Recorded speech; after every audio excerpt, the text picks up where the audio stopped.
Well, she doesn't sound like a very good witch. Well, why? I mean, maybe she had certain self-doubts to overcome and stuff, and that's what this story's about.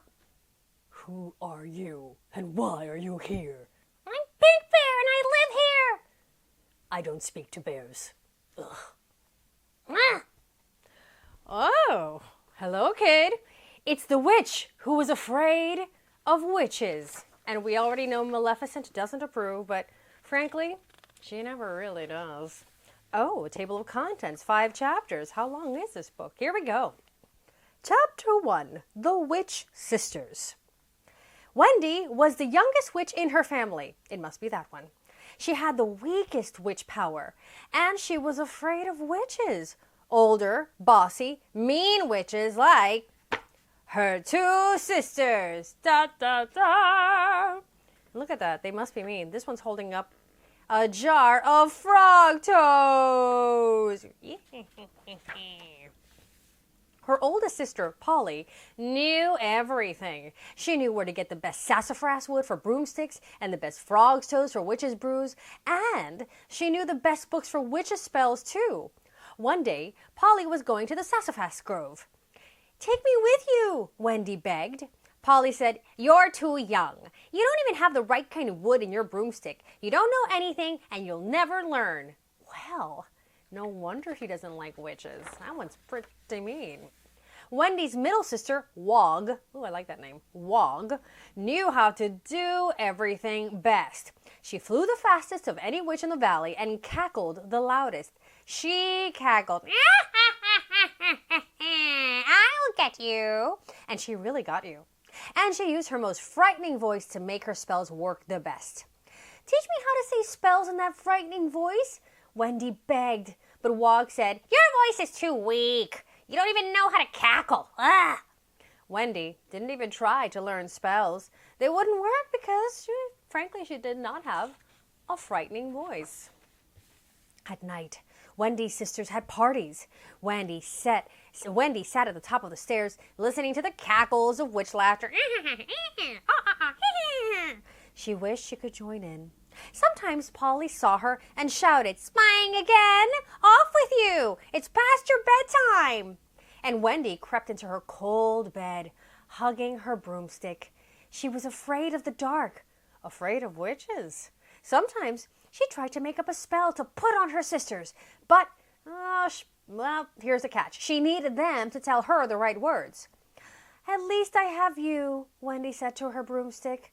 "You give me a little witch power." Oh, that's sweet. Even though the broomstick is apparently made of the wrong wood. Then, the day before Halloween, Wendy lost her broomstick.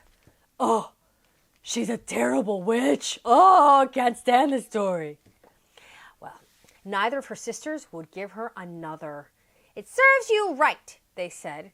And Wendy felt lost without it. Now she had no witch power at all. Chapter 2, A Ghost on the Doorstep. On Halloween night, Wendy's sister said, "We're going to the city where there are more people to scare." "Take me with you," Wendy said, "please." How can you come with us when you don't have a broomstick?" Polly asked. "Well, can I ride with you?" "No. You would make the broomstick too heavy. Stay here and don't let any trick-or-treaters in. They eat our candy and squirt shaving cream on the rug." And this one's looking at herself to make sure her wart is nice and scary looking. Well, Wendy wasn't afraid of trick-or-treaters. She was much more afraid of witches, as it turns out. "Well, turn off the lights, lock the door, and put out the fire," Polly said. "It will look like nobody's home." Wendy did as Polly said, and she sat in the dark shivering. She wished she had her broomstick for company.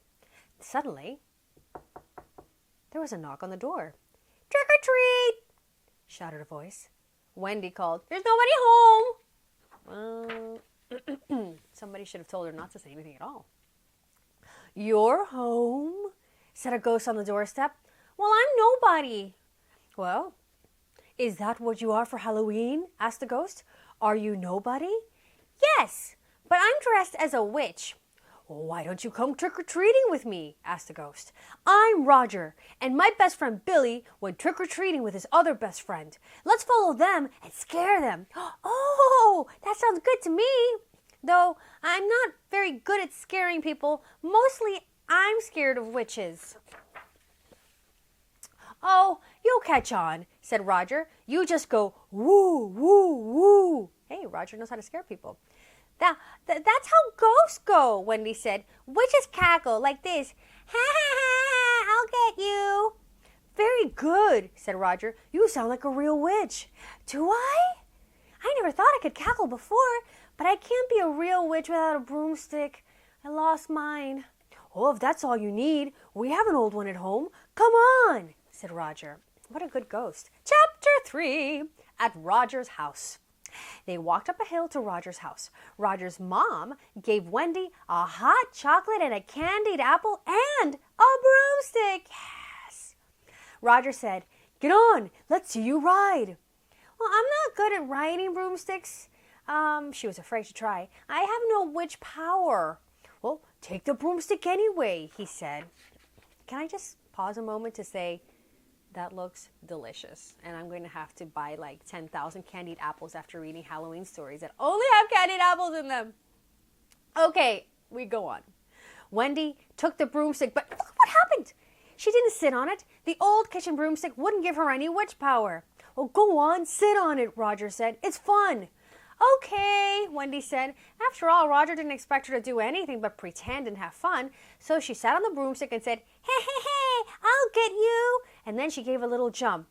And she took off so fast, boom, she hit the ceiling. Ah! That must be a magic broomstick, said Roger. Here, let me try it. I bet it won't work for Roger. I bet it's only a witch. So let's see. Roger got on and said, Hey, hey, hey, I'll get you. Then he gave a little jump, but nothing happened. Darn it, it doesn't work, he said. Oh, I'll try it, said Roger's mother. So she sat on it and cackled, ha, and gave a little jump, but nothing happened again. Well, I'll try again, Wendy said. Again, she took off easily. She zoomed around and round before she landed. I guess I do have a little witch power, she said. I never thought so before, but I still don't know any spells.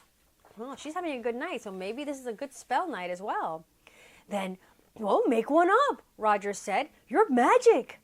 That made a really good spell pop into Wendy's head. Inspiration when somebody believes in you, you know. So she said the spell that popped into her head in a frightening voice. Frogs and lizards, toads and newts, buttons, raincoats, hiking boots. Turn this ghost into a witch. Presto, changeo, make a switch. Suddenly, Roger's robes turned black. Great, he said. I wanted to be a witch, but we didn't have any black sheets. But I need a pointed hat. Oh, that's easy, Wendy said. I don't even have to think about that one. Stew and brew, a cat and bat. Give this witch a pointed hat. Great, said Roger. Now let's fly. Well, be careful, said the new witch's mother. Don't fly too fast. We won't, they said, as Wendy steered the broomstick out the window. I have to say, this is the calmest, most understanding mother I think I've ever seen. She's completely cool with her son's instant transformation into witchdom. Going on. First, they swooped over trees and made the leaves fall off. Then they swooped into the party where Billy and his other best friend were ducking for apples. Billy and his friend were so scared they ran home crying. Suddenly, the clock struck midnight. Ding, ding. I better fly you home, Wendy said. Oh, I want to come home with you and keep on being a witch, said Roger. You are a real witch, aren't you? Oh, yes, I am a real witch with my own witch power, Wendy said.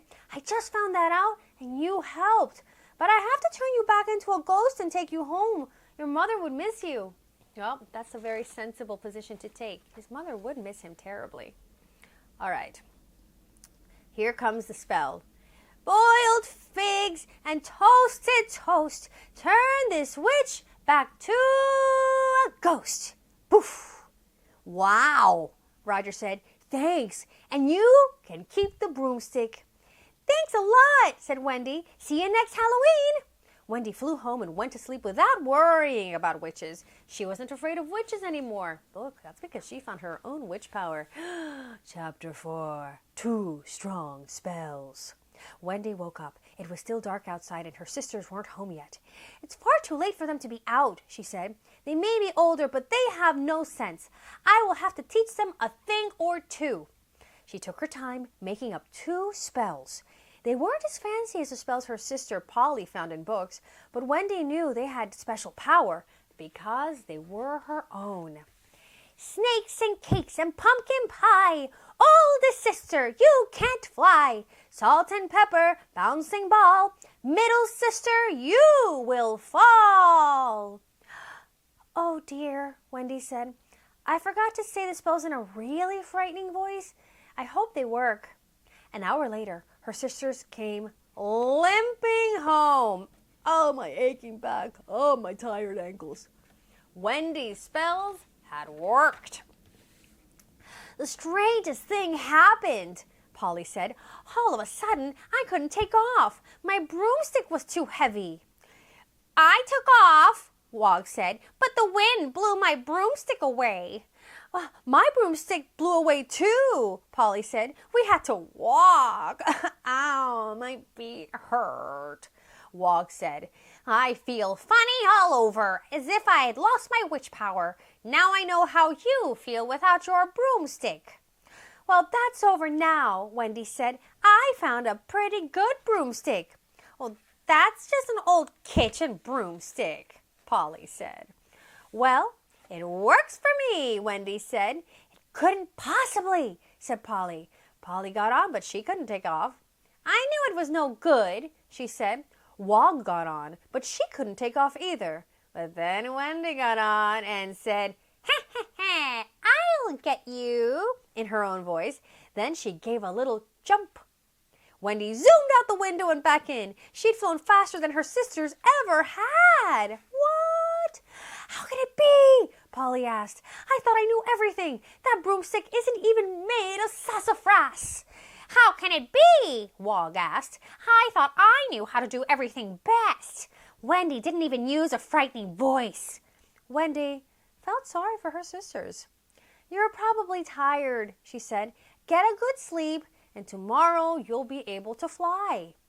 In bed, Wendy made up 2 spells to take the spells off her sister. Older sister, you can fly. All you have to do is try. Middle sister, flying's fun. The spell I made is now undone. Our final chapter 5. 3 Witches.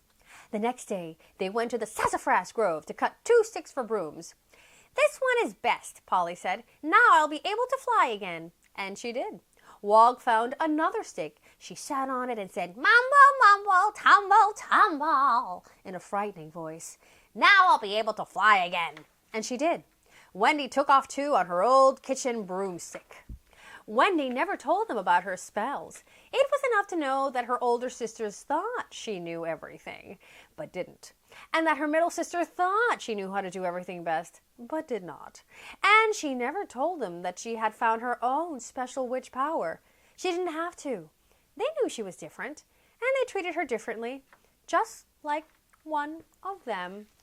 Well, I have to say that usually I'm very disappointed with these stories. I know, Maleficent, I know. Is this one any different? Well, actually, yes. Oh? Don't tell me that you actually liked the story. Well, what happened was that I was really attracted to the fact that she completely deceived her sisters. I mean, that shows real potential. You know what I'm saying? Real potential to deceive your own family. Ha ha ha ha ha. Finally, a worthwhile kid time story time. All right, kid, hope you loved it as much as Maleficent over there did. I mean, if you have any taste, you'll love it. Ugh. See you next time on KidTime StoryTime. And, subscribe or whatever. Ugh.